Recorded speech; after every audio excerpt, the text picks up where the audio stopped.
If you're a leader, you need to hear this. Great leadership isn't about having followers. It's about making more leaders. The real measure of leadership isn't about power or position. It's about impact and influence. The best leaders uplift, mentor, and empower others to reach their full potential. Leadership isn't about control. It's about creating a culture where people feel valued, inspired, and ready to grow. Remember this. If you treat your employees like they make a difference, they will. Join us in transforming leadership into a movement. Watch this video and see the incredible difference it makes when leadership is about building leaders, not followers. What's the best leadership advice you've ever received? Drop it in the comments. Welcome to Building Resilience. I'm Jose Pereira, your host. This is the place where true leaders are forged, where stories of adversity turn into lessons of strength, and where faith, courage, and resilience come alive.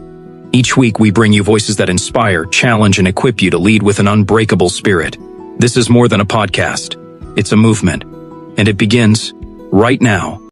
Welcome everybody to come here to build resilience. This is a show where we explore the courage, the purpose, the faith that sustain people through adversities. I'm your host, Jose Pereira, and today I have a wonderful guest with me. Let me read a little bit about him. He's a pastor. His name is Robert E. Jordan, Chief Warrant Officer from the United States Navy, retired.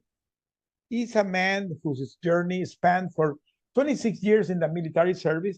I'm going to ask him some questions because the situation that is happening today in Venezuela is very related to him, because the people that hear this show, people know that I'm Venezuelan, and with all the issues that is happening in Venezuela, and I was a victim being a hostage of Maduro, and now I'm talking with a Navy expert. Maybe he can give me a little bit of his insight, what's going on in the Caribbean with these people. So he's also a senior enlisted leader and Chief Warrant Officer, analysis and counterintelligence officer. Very important, very important. Has post-service with work and naval analysis, international disaster response. A lot of titles, but he's a pastor. He's a man of faith. So welcome to the show, Pastor. The mics are yours. Thank you so much, Jose. It's a real honor and pleasure to be with you today. Thank you so much for the invitation. He's a man of faith, and he's an author of 22 books. When I heard that, I said, how long had you been writing books? Well, you know, really, it's an amazing story, and it's not because I'm an amazing person, but I've been moved by the Holy Spirit, to tell you the truth, Jose. Okay. As I was getting ready to retire from the military, my goal was, and that was in 2019, I was working at the Pentagon, and I was sent over to one of the hospitals in DC, and I, as a pre-retirement screening, and I was talking to an Army psychologist, and we were in a room and we were talking, and he mentioned God, and it just struck me right there. And as I left his office, I made a determination to enter into seminary. Now, the reason I bring that up is, pastor after that? Yes. Oh, wow. So the reason I bring that up is because it's so important, because it's relevant to so many things. When I left that office, I decided to go to seminary. Now, if you asked me before what I wanted to do in retirement, my goal was to continue on with military service outside of the, wearing a uniform, but as a contractor, serving wherever the next conflict was, wherever the next military engagement was, and that's where I was going to serve, whether it be Afghanistan, Iraq, Syria, wherever I was Venezuela. or Venezuela, right? Venezuela, of course. Yeah. So, but the Lord had different plans for me, and so when I left the military service in 2019, I entered into seminary shortly thereafter, and I started writing. So in the span of 6 short years, I've written these books, and I would never have thought that I would have been an author either, but the Lord just poured into me to write these books. And I'm so blessed to be able to do all this. And in fact, I'm finishing up a book. It's an interfaith book. I'm writing with an author who I cannot identify because the author resides in a country where people are very, very harshly persecuted. And but it's an amazing book, and that'll be coming out later this year, and it's called Resolutions of Faith, and I'm very excited about that. But So you talk in your books about the faith or several genders? yes, so my books run the gamut of autobiographic, historical, philosophical, faith-based short stories that are anthologies. I've actually written children's books with my granddaughter. I've written biblically based teen novellas. Oh, wow. And I've assembled, which I'm really happy with, they're 9 volumes of coloring pages for those who suffer from post-traumatic stress disorder. Okay. And so that's what I've done with my writing. And I'm really, I would never have guessed. In fact, everything that I've done in the last 6 years, now 7 years, I would never have dreamt that I would be doing the things that I'm doing. I think and that's how the Lord works, you know. Yeah, I totally agree with you, because when I'm hearing you, I'm hearing myself, because I was an oil and gas executive during 35 years, very similar to military. I always say that there are two industries. They are very similar. It's the oil and gas and the military, because the hierarchy, the structure, the discipline. So in the oil and gas is exactly the same, and you have the titles and all this stuff. So I was a guy that always focused on that. And boom, one day happened to me that I became a hostage, and I was getting retired, and I was thinking to become an advisor in the oil and gas. But when I came back, I didn't know what to do with my life. And then I decided, I wrote the book, and I saw that you won the International Book Award. I also, because I saw the trophy there. So we and what year you had the award? What year?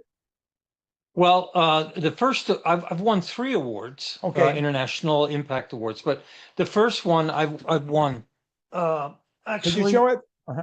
Yeah, the first one I won was for the book over my shoulder there, Faith, Flag, and Family: A Purposeful Guide for Selfless Service, the second edition, which is autobiographical in nature. It's a really interesting book. I'm very happy with that. And then I've another book that I received Impact Award was for The Warmth of the Gospel, anthologies of short stories. And then just recently, this book here, which is it's called My View of What Others Perceive. Another short. This is philosophical in nature, and I'm really happy with that one as well. So really interesting that I find it interesting that I would be awarded these International Impact Book Awards as well. So never would have thought that either. Where was your ceremony? Because I attended a ceremony in Georgia. They did a I unfortunately I did not attend, and the reason I did not attend is because I'm also I have a I'm the director founder of Bright Future Philanthropy. I was going to talk about that. Yeah, and the thing is, I have to be very conscious of funds, and you know, if I spend money on myself, I'm taking away from the poor, and so I thought to myself, well, if I spend money to go out, and I think that the award ceremonies were in California, if I'm not mistaken. Let me tell you, the award ceremony that I attended in Georgia, in Arizona, it was like a red carpet going to a an Oscar ceremony, but was, you know, really, really, really nice. It was really nice. One of the things that impacted me in that event is there was a lot of pastors and a lot of faith-based people, and, Yeah. and it was beautiful. Everybody in when they were doing their speech, giving the glory to God, the glory to Jesus. I said, this is a revival. This is, you know, I got invited, pastor, like yesterday. It still gives me goosebumps. But there's gonna be an event called Revival 250, and it's gonna be done in Jacksonville in May, and they invited me to go and give my testimony. Oh, how And wonderful. I told the guy, how you contacted me? And you know, I did a podcast with the pastor of my church. I did my testimony in my church, so it's in the webpage of my church, and during Thanksgiving. And I did the podcast with him. It went viral. It had 200,000 views, something like that. And Oh, this my guy goodness. saw the podcast. So he heard the podcast, and he told me, I want to talk with this guy, and invited me to go to the event. So that is the power of the testimony. You know Right. that, because I always mention, because you're a pastor and you can preach and give the word, and the people can, yeah, say, okay, that is true. But it's a pastor talking. But when you start talking from your heart for something that went, because that was my story. I was a guy that had abandoned God, and happened this to me, and I rediscovered God being in the prison, and for me it was like a revelation that came to me, and now today I'm very connected to my church. Many people said, you should become a pastor. I said, no, that's not my calling. That's not my calling. That's not my calling, because I decided to talk. I do my podcast. I have today a TV show too, that I interview Hispanic leaders here in the community of Houston. And I'm starting also my nonprofit too. I decided to use this like my ministry. So talk to me about your future philanthropy corporation. What you do there? Well, thank you so much. Well, I really am, I served 5 tours of duty in Afghanistan. Okay. And so although as an armed combatant, I did gain a great affinity with the people there, the poor, widows, orphans, and whenever and whomever I interacted with, I tried to extend humanity. And I know that sounds a bit strange as an armed combatant in a war zone, but I found that obviously in the war zone, there's a great opportunity to do that, to extend humanity to those that needed it the most. And so after I retired, I was moved to really give back to those in Afghanistan, especially the poor, widows, orphans, those at risk. And so I started Bright Future Philanthropy in order to do that, but also to provide vocational training for young women. And obviously when we left Afghanistan in that disastrous withdrawal, and which really affected so many of the Afghans when the Taliban resumed control. You were there when the military was returned to the U.S.? No, I was not there, but I'm Okay, just, okay. but what I'm saying is that with that disastrous withdrawal, so, we forget about the outcome for the Afghan people, especially women and girls. Girls could no longer go to school. Women could no longer be employed.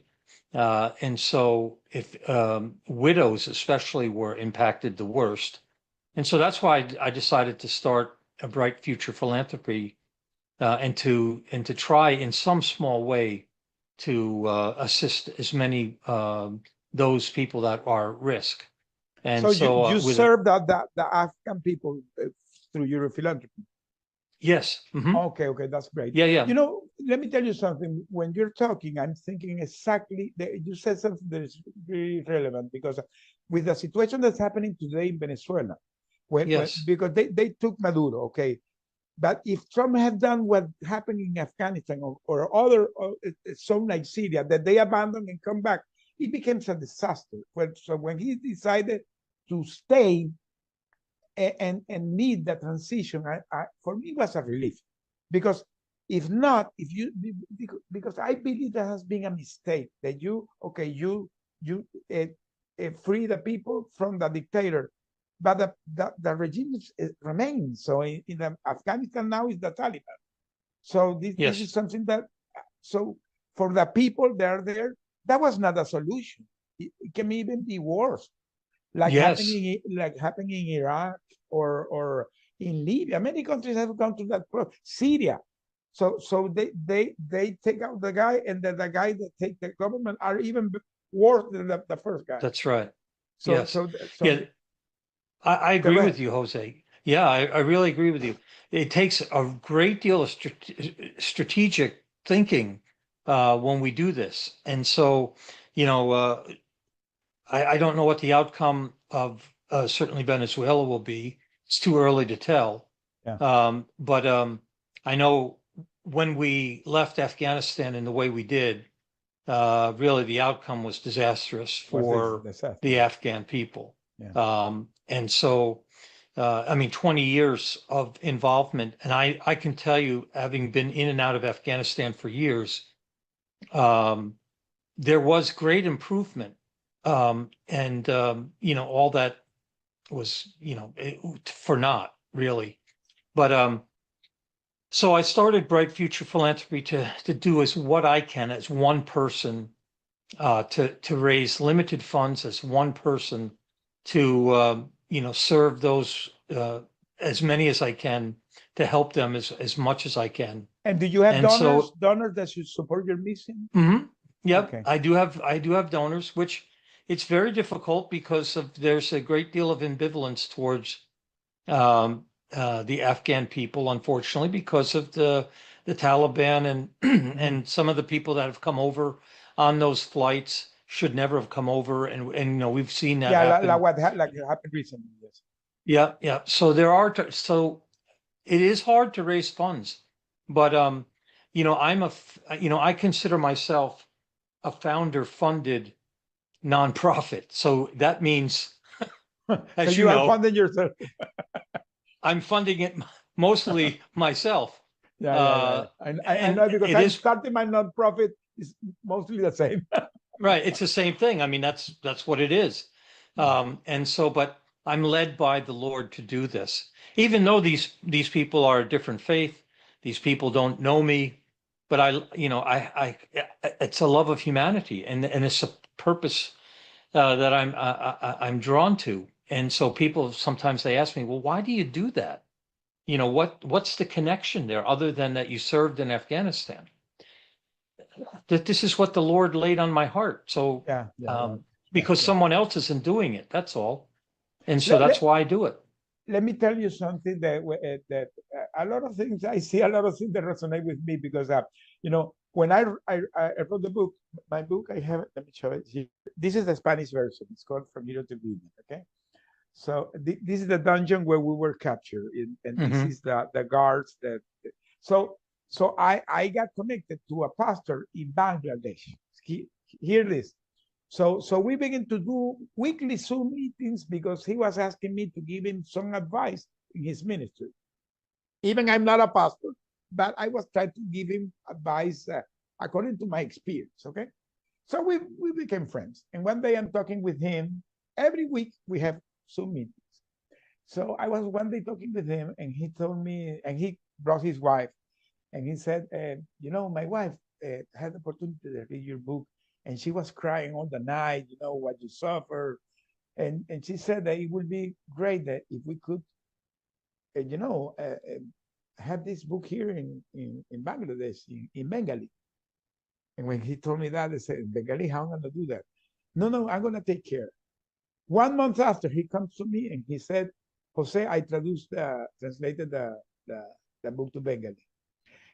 He did it perfect with the cover, everything. And I said, okay, let's put it in Amazon. We put Kindle free, and the people can download it. That was my idea. I put it in Amazon, and Amazon blocked the book because the Bengali was an unsupported language. And I began to fight with Amazon back and forth, where they're explaining the Bengali has more than 100 million people. They have that. But long story short, they blocked. And I told the pastor, Pastor, well, nothing to do. He said, no, I'm going to look somebody to publish it. And he found somebody to begin to print copies. You know, he has printed 100,000 Oh my goodness. copies. See? 100,000 people have read the book.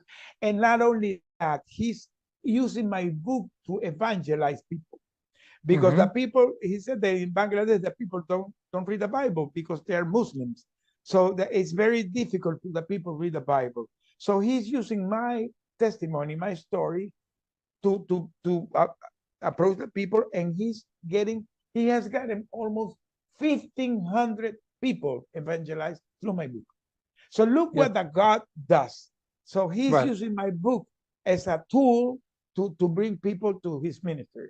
So I thought, well, it's what God does. That is exactly. So what you're doing is great, because God called to do, and maybe you're going to do a big impact in Afghanistan, and you don't know, because you're following, you're being obedient. That's the importance. That's right. Obedient. Right. So you know, Pastor, one question, because thinking about, because you have a very interesting characteristic, because you're a military and a pastor at the same time. I was thinking, by the way, there is a guy, I don't know if you know him, Jeffrey Strucker. He has a podcast called Unstoppable. Have you ever heard? He's a pastor. I don't think he's a pastor, and he was a former lieutenant. I'm gonna connect you both, because maybe you can be a guest of him. I was a guest in his show, and he's incredible. He has 3 churches. He's pastor in 3 churches, and also he's a former military. I know another guy that I'm going to connect. This from the Green Beret Foundation. I did a podcast with them too. So these 2 guys are militaries and are pastors at the same time. Wonderful, thank you. So you have to connect. You have to connect, because it's wonderful. So let me tell you something. Now I'm thinking in because this is a program we talk about building resilience. That is the name of this show. And you have to have built a lot of resilience during all being deployed several times in Afghanistan, not only looking the poor and the widows, with all the things that you have seen there. Let's talk about a little bit about that, about how's the emotional intelligence to deal with things, the resilience.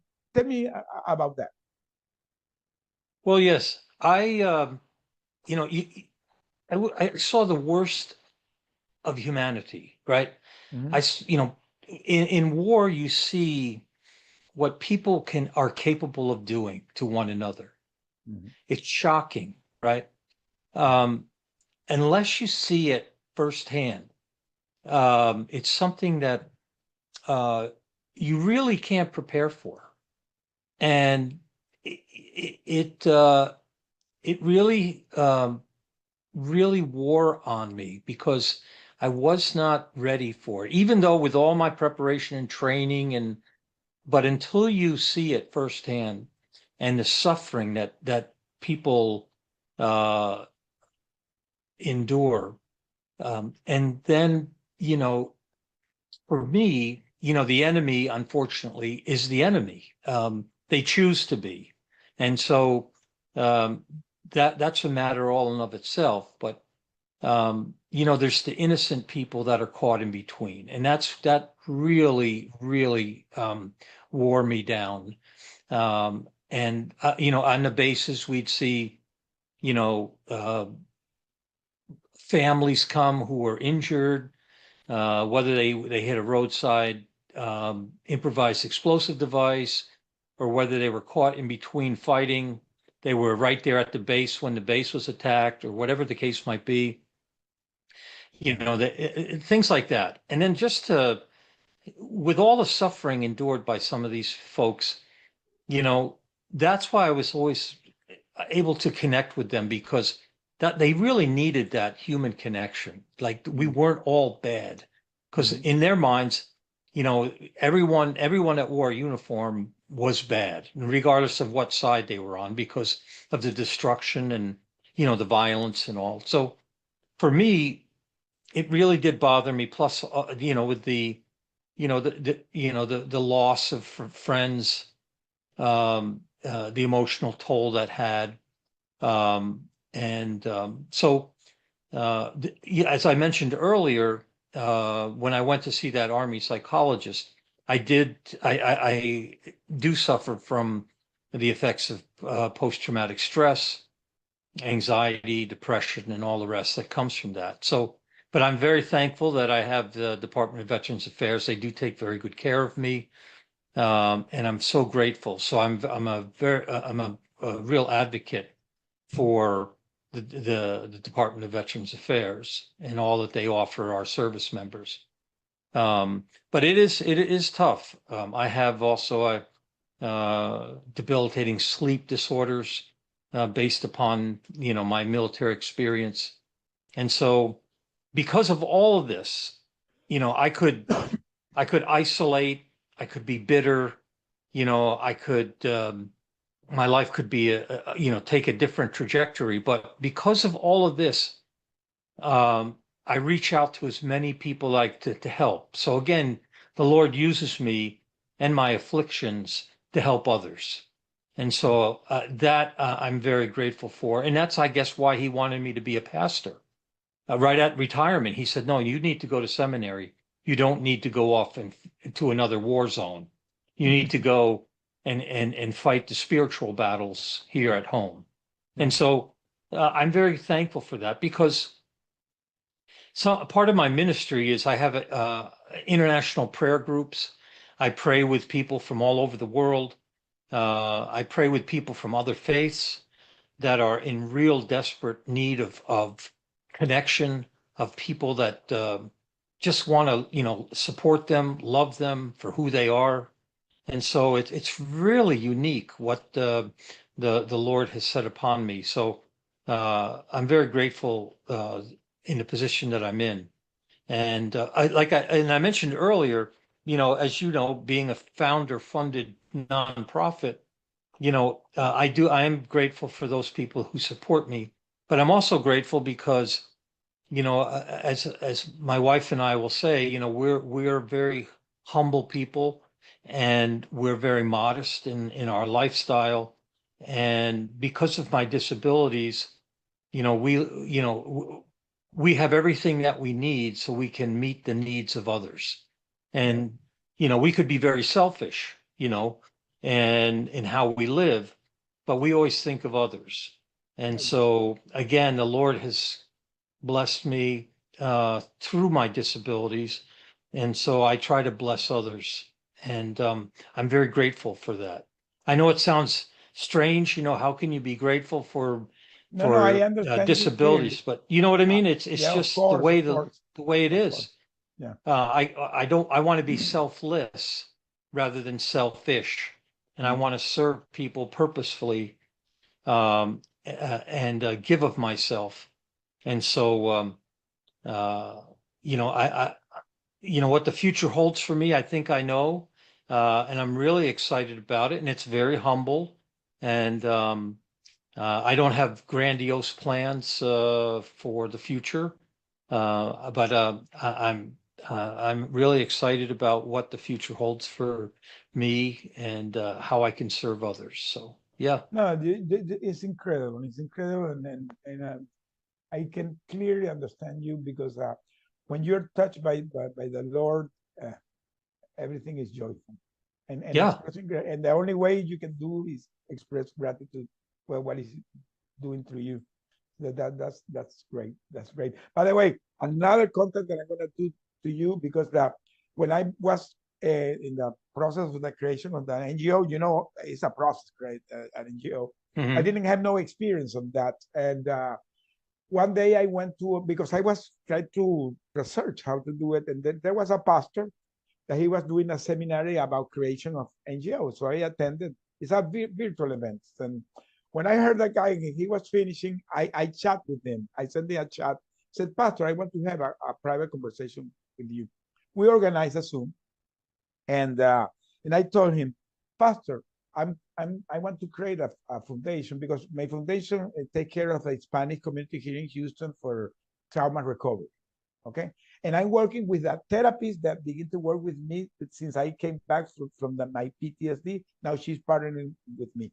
So when I told the pastor, I want you to work with me, and he said, why me?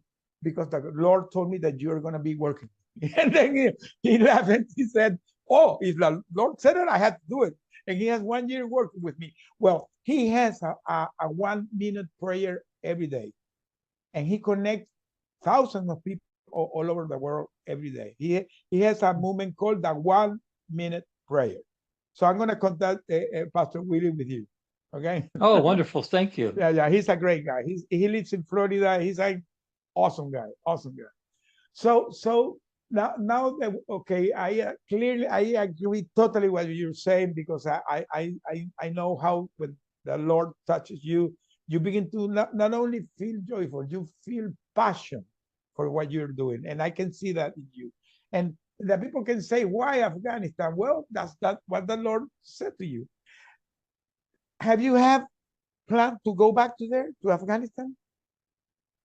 Unfortunately, with the current, obviously with the Taliban there, no, I could never go back. But yeah, it's I would not be able to. But yeah, I just would not be able to. Yeah.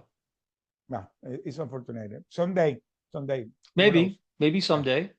Yeah. Who knows? Yeah. It's the same than me. I cannot return to Venezuela. I say someday. Yeah. Someday, perhaps. I'm more near because now Maduro is not there, but the regime is still there. So they're doing very bad things. I have friends there, and in less than 1 week, these guys are going crazy. Trying to force. They're beginning to. They did kind of pass a bill that if they find text message, WhatsApp message, anything related to be supporting what Trump did, that people are going to go to jail. So now, and they're putting like a point of control all over the taking the phone of the people. So it becomes really, really, really bad. So anyhow, so now that we have talking about resilience, mindset, faith, that it's so important, what will be the message that you will give to my audience? Because you're a guy that can give a great message to them. Yeah.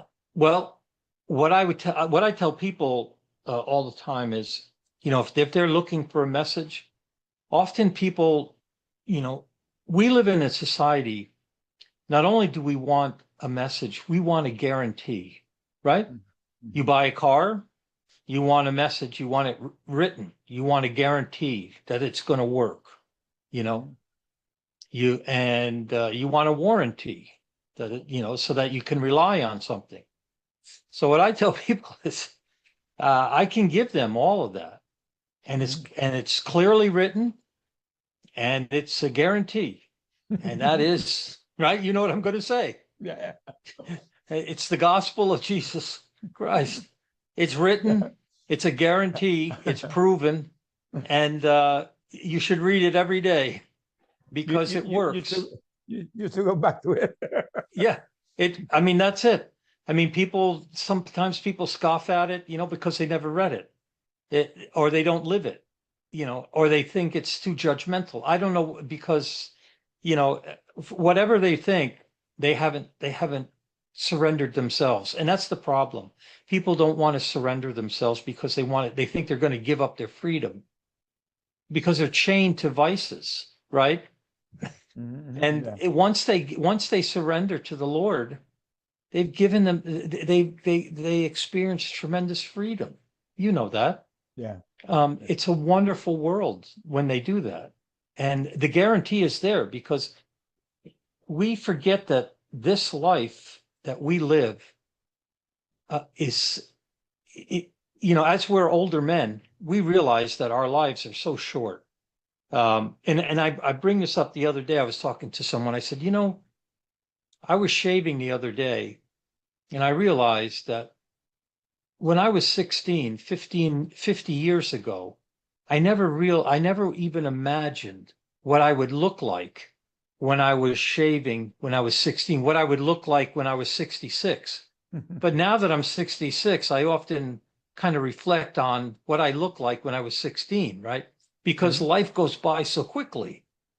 So this life is just goes by so quick, but yet when we turn our lives over to the Lord, we have another life awaiting us in eternity. Yeah. That's eternity. We Yeah. can't even grasp how long eternity is, Yeah. right? Yeah. But when you try to explain to somebody that doesn't want to listen, that doesn't want to hold on to the hope that there is something more to this life than the here and now, they reject it because they want it everything now, vice living for eternity, right? It's Well, but go ahead. that's what I would tell people, You that know, the message is clear. I was hearing what you're saying, and when you know people that decided to surrender and decided to follow Jesus, and you can see how the life changed dramatically.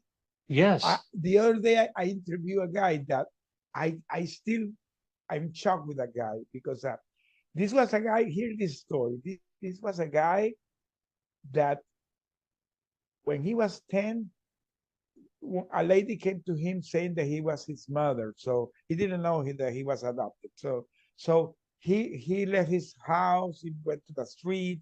He began to be part of a gang and stay in the street. And when he was 15, he killed somebody. And now he went to prison here in Texas. So he was going to be murdered, you know. And well, the lawyer, blah blah blah, and then they give him 60 years. And being in the federal prison, he killed another guy, and they gave him 120 more years. So now this guy is in prison for 180 years, and they put him in solitary confinement during 15 years. 15 years, and being there, Jesus revealed to him, and he embraced Jesus, and then he began to read the Bible, and he converted to Jesus, and he began to be kind of a pastor in that prison in the prison. And one day, after 27 years, that came a commission to the prison because they heard about his transformation, and the guy that interviewed him said. You were the worst prisoner of Texas, and you became the best prisoner of Texas. What happened to you? And he said, Jesus touched my heart. And the guy said, I knew it. I knew it. And 1 week after, they gave him a presidential pardon, and he was released. And he became a pastor. And now he's pastor, and he has a business. And when I was interviewing that guy, it happened 12 years ago. I cannot express that when I saw that guy, if he doesn't tell the story, you will never think that guy went through that process. A total transformed man. So that's what God does. That's what Jesus does. How he can transform the people. So, right. So let me ask you about your books, because you have been talking about your book, and you have a book there that keep my attention. That is The Faith, the Flag, and the Family. And tell me about that, because it keeps my attention reading that. Well, that book was my first book, and it started. I didn't really envision writing any books, but it started when I was in the Navy, and I read a book. And it was Lincoln on Leadership. That was the title. A very small book. And I actually read the book on a flight when I flew from Norfolk to San Diego. And in this book, there was a chapter that spoke about President Lincoln and how he used to write these letters to people that were highly critical of him during his presidency.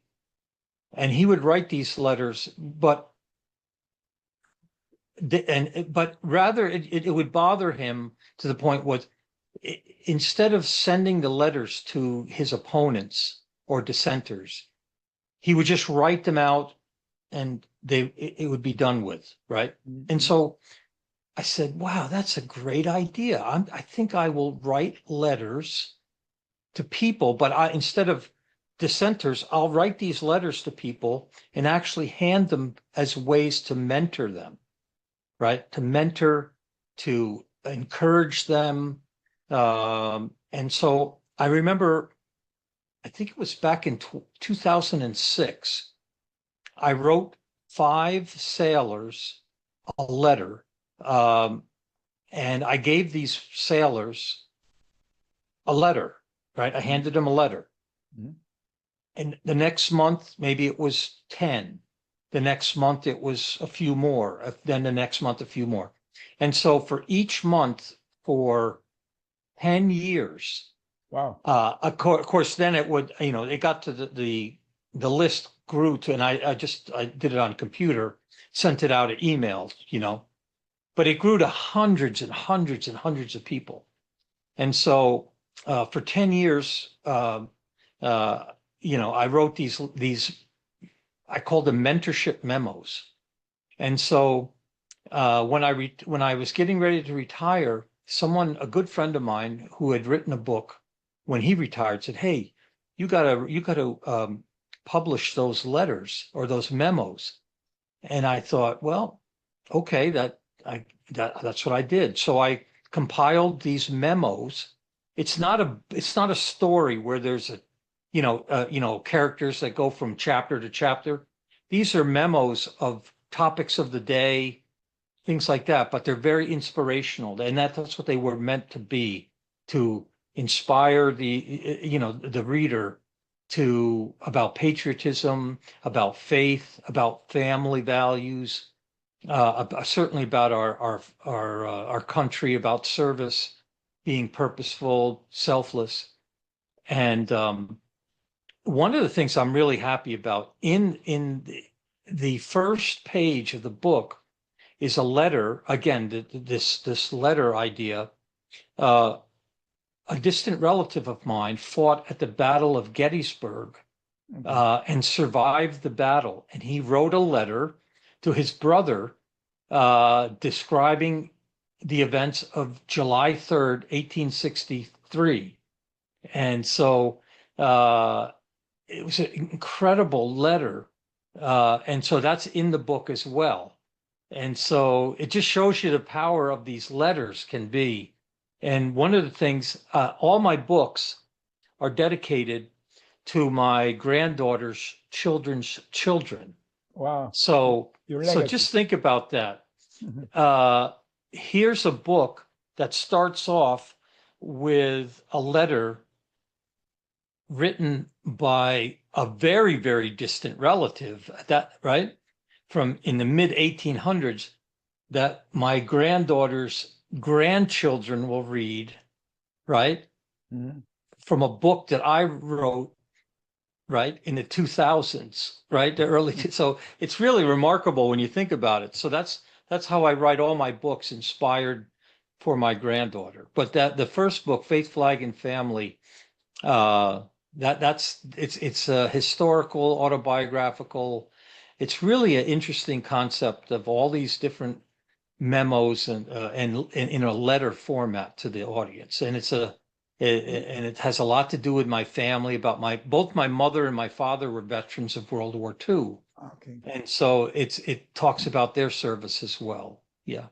When I'm hearing your story, it surprised me how we have things in common, because this book, the way I wrote this book was during the first year that we were in a solitary confinement. After 1 year, they put us together. We were 6 guys. We were captured 6 guys. That's why we became the Citgo Six. That's how the press put our. We became like a brand, Citgo Six. So we were put together, and we were having issue with the food because there was lack of food. We were having a lot of issues.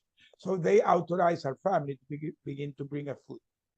And during those complicated logistic, the people, because we didn't have family in Venezuela. We were in Venezuela, our family here in the US.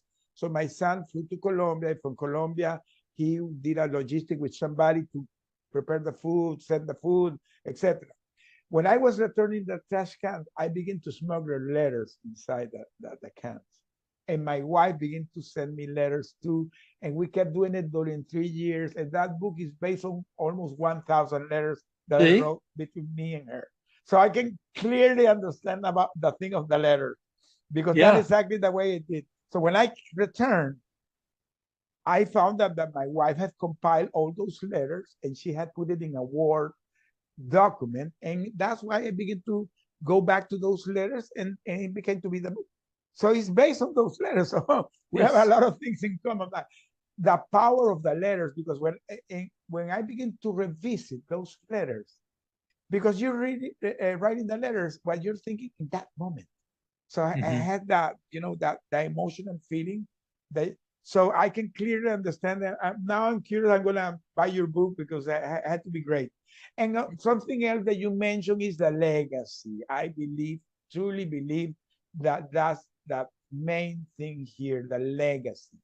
When you can leave the legacy to your grandsons.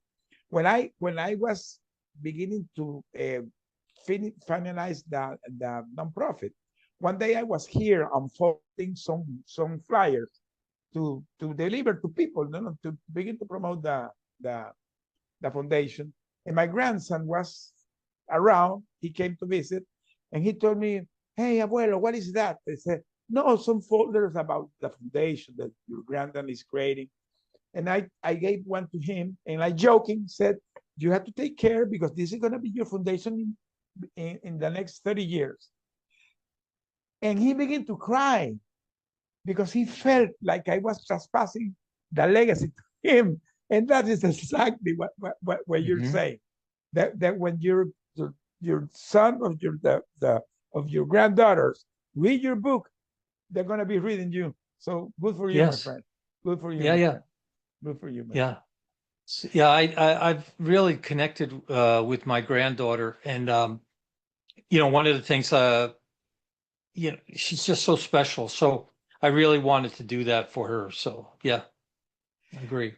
And you also started a podcast, the Veterans Outlook podcast. Talk about that. Oh, thank you. Yeah. So I again, it's something I started with no experience. I didn't know how to do it, what to do. I just started this, and I remember my first episode on the Veterans Outlook podcast. My first guest, I completed the recording. I felt so good about it.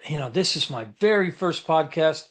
And then I had to call him back and say, I forgot to hit record. It happened to me. It happened to me. I did a podcast with a close friend. It was a friend. I called her, "Hey, Lydia, sorry, but I forgot to record. We have to do it again." But the second one was beautiful. Was better than the first. Yeah. True. Isn't that something? So, yeah. So I'm up to 150 episodes, and it's fun. I like it. I'm started now. 2026 is my third season. We have some entertaining guests. I've interviewed authors, artisans, doctors, lawyers, rock stars, scientists, theologians, all kinds of people. And it's just been really, really fascinating to hear their points of view. And so, I'm really happy with it. And it's on all the major podcast platforms, I'm very happy with it. But it's so funny that you say that. It happened to you too. You forgot to hit record. It happened. Was my first show, and I first one, yeah. I debated like a week. Should I call her and say that I forgot? Because I said she's gonna be waiting the recording, and there was no recording. So 1 week after, I called her, "Lydia, I was thinking what I would say to her, that it was damaged. No, Lydia, I forgot to hit the button. We had to record it again. But it got beautiful. The second one was really beautiful. And we were joking and we were laughing. We said, that's what the Lord was doing. We needed to do the second version because it's better than the first one. So, well, we're almost coming to the end. It has been a wonderful conversation, Pastor. I really enjoyed this conversation. So, what will be a final word that the people that wants to know you, how they can find you, and a final message to my audience? Well, yes, they can go to my website. It's very easy. It's fatherbob.co, not com, but just co, fatherbob.co. There they can, everything is linked. They'll find a link to my complete library of all my books. They'll find a link to the podcast. They'll find a link to Bright Future Philanthropy. Everything is there, fatherbob.co. And if they're interested, if they're moved, donations are gladly accepted. In fact, all the books are available on Amazon.com. The books are available on my website, but I don't, they're not really for sale on my website. They're only for donations on my website. So if someone's moved to make a donation, that'll be wonderful. So they can buy it. How it works? They donate the money and they receive the book. Mm-hmm. Oh, okay. If they so they send me an email, say I'm interested in the book. I'll sign it. I'll send it to them. They send me a donation. That's it. Okay. Yeah, I do it that way. Or they can go to Amazon. They can buy it directly. Okay. But I like to engage with those who would like to buy a book directly, and I sign it, and then yeah. And there is a link to your podcast too in the webpage. Yeah. There's a link to the podcast, and then a final word is again, just in this world in chaos, just look. We just got to pray. We have to pray for others. There are so many people who are lost, who are forgotten, forsaken, those who live in the shadows. We just have to give of ourselves to those people because we ignore so many. We kind of turn away our heads sometimes. We'll spend $1 on a lottery, right? Mm-hmm. Where the chances of winning are so slight.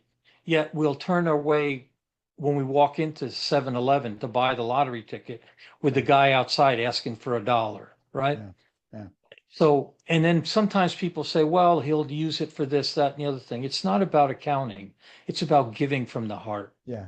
So I think we forget about all that. So I really would stress in the new year that we take a look on how we look at others, how we treat others, and just regardless of who they are, they're just like us. They're made in God's image, just like we are, and we should love our neighbor as the Lord would have us do. So with that, thank you so much, Jose. I really do appreciate the time that you took.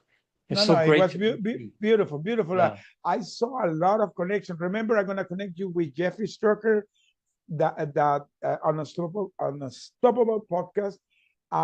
The Franz Rasiopi from the Green Valley Foundation and Pastor Willie Peterson, that is the Kingdom fundraiser that he does this 1-minute prayer call. Oh, wonderful! Thank you. I'm going to send you the 3 invitations to you connect with them. Okay.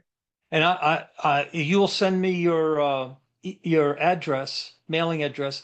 I will send you several of my books. Okay, thank you. Yes, I will do it. Send me your address. I will send my book. I had 2. I wrote this recently. This is leadership based on biblical principles. So. Oh wow, wonderful. Yeah. So I'm gonna send both to you. Okay. Thank you so much. Thank you for being here. So we're coming to the end, people. These are wonderful sessions. Pastor Jordan has done an incredible job expressing his life, how he went from being a vet and now praising the word of God, and through his books, through his foundation, through his podcast. So follow him Follow him. Thank you for being here.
If you're a leader, you need to hear this.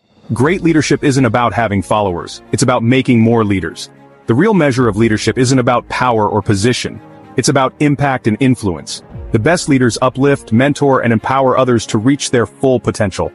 Leadership isn't about control. It's about creating a culture where people feel valued, inspired, and ready to grow. Remember this. If you treat your employees like they make a difference, they will. Join us in transforming leadership into a movement. Watch this video and see the incredible difference it makes when leadership is about building leaders, not followers. What's the best leadership advice you've ever received? Drop it in the comments. Welcome to Building Resilience. I'm Jose Pereira, your host. This is the place where true leaders are forged, where stories of adversity turn into lessons of strength, and where faith, courage, and resilience come alive. Each week we bring you voices that inspire, challenge, and equip you to lead with an unbreakable spirit. This is more than a podcast.